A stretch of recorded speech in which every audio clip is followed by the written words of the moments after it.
So picture this. Your leadership team has finally nailed down your strategic priorities. You've had the hard conversations, you've made the tough choices, everyone is aligned on what matters the most, and you're feeling good about that clarity. But then 6 weeks later, you start getting panicked messages. Teams are blocked, resources are stretched thin, and nothing's moving forward, despite all of that beautiful strategic clarity. If that sounds familiar, you're not alone. This is what I call priority pancakes, stacking important work on top of each other with insufficient thought about sequence or dependencies.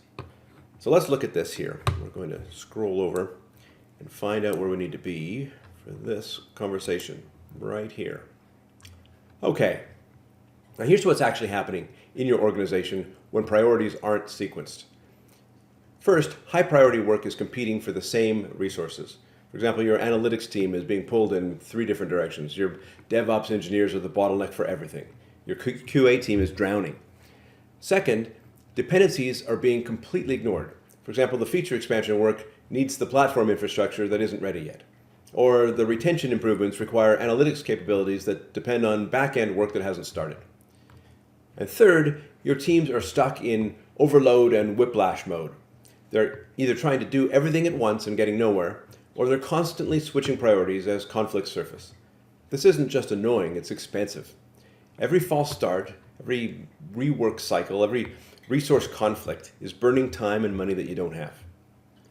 Now the solution is not to have fewer priorities or to move slower, it's to create what strategic flow, a logical sequence that turns your priorities from a chaotic mess into a choreographed execution plan. So today I'm going to walk you through a 5-step action plan that will transform how you sequence strategic work. So the first step, just adjust this a bit here.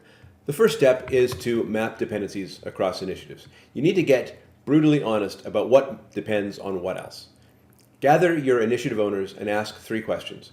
What do you need from other teams to be successful?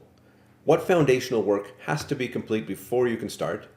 And where might you compete with other priorities for the same resources? And here's what this looks like in practice. I once worked with a game studio that had 3 priorities: console launch, live operations, and player retention. And those seemed like fairly independent things, right? But no, all 3 needed the same engineering team for different types of infrastructure work. And once we mapped this out visually, the logical sequence became much more obvious. Infrastructure first, then console and retention in parallel, and then live ops once the foundation was solid. So your action item here is to schedule a 2-hour dependency mapping session with all your initiative owners. Now don't try to solve everything, but just surface the reality of what depends on what. And then next, cluster your initiatives into logical work streams. Group them by business domain, customer journey stage, or functional area. The key is to avoid the random walk, mixing unrelated projects just because they're starting at the same time. And then organize these work streams into delivery waves. Wave 1 might be your foundational work, infrastructure, hiring, process changes that enable everything else. Wave 2 could be customer-facing improvements. Wave 3 might be expansion or optimization work. Now the magic happens when you can explain the logic. We're doing infrastructure first because it unlocks faster delivery of customer features later. That feels strategic, not like arbitrary delay. So your action item here is to take your dependency map and group related work into 2 to 3 waves that build on each other. And then, even with good sequencing, you're still going to have resource collisions. Multiple priorities that need the same analytics team, or the same design capacity, or the same subject matter experts. And don't pretend this won't be a problem. Get explicit about it during planning. I worked with a software company once where all 3 strategic priorities required significant data engineering work. And instead of hoping it would work out, they got intentional about it. Priority A got the data team for Q1. Priority B got it for Q2. Priority C for Q3. And of course that felt uncomfortable at first, especially because nobody likes being told that their priority has to wait. But it was honest about reality. It allowed each initiative to get focused attention rather than spreading the team thin across everything. So again, your action item here is to identify your shared resource bottlenecks and explicitly assign them to specific initiatives in specific time windows. And then finally, identify 3 to 5 cornerstone initiatives that anchor your entire execution plan. These should be high-impact, foundational work that enables other priorities.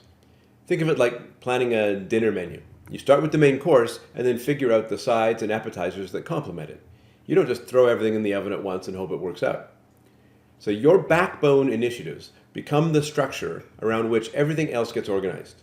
Supporting work, quick wins, experimental projects, they all flow around this backbone. So your action item is to pick your 3 to 5 most foundational initiatives and lock in their sequence. Everything else gets organized around these cornerstone pieces. And when you get priority sequencing right, something powerful and incredibly useful happens. Teams stop competing and start building on each other's work. Dependencies become enablers rather than blockers, and execution feels smooth instead of chaotic. And most important, you build real momentum. Instead of 5 initiatives that are all partially done and stuck, you have completed work that accelerates the next wave. So your homework this week is to gather your initiative owners for that dependency mapping session. Now don't overthink it, just start surfacing the reality of how your priorities actually relate to each other. And remember, the fastest way forward is often to resist the urge to do everything at once. Give your priorities the logical sequence they deserve, and then watch your execution take off. Stop stacking your priorities like pancakes. Start sequencing them like the strategic professional that you are. Now, to get a more complete method for sequencing priorities, managing dependencies, and turning strategic clarity into execution momentum, grab the free Survive and Thrive guide. The link is in the description.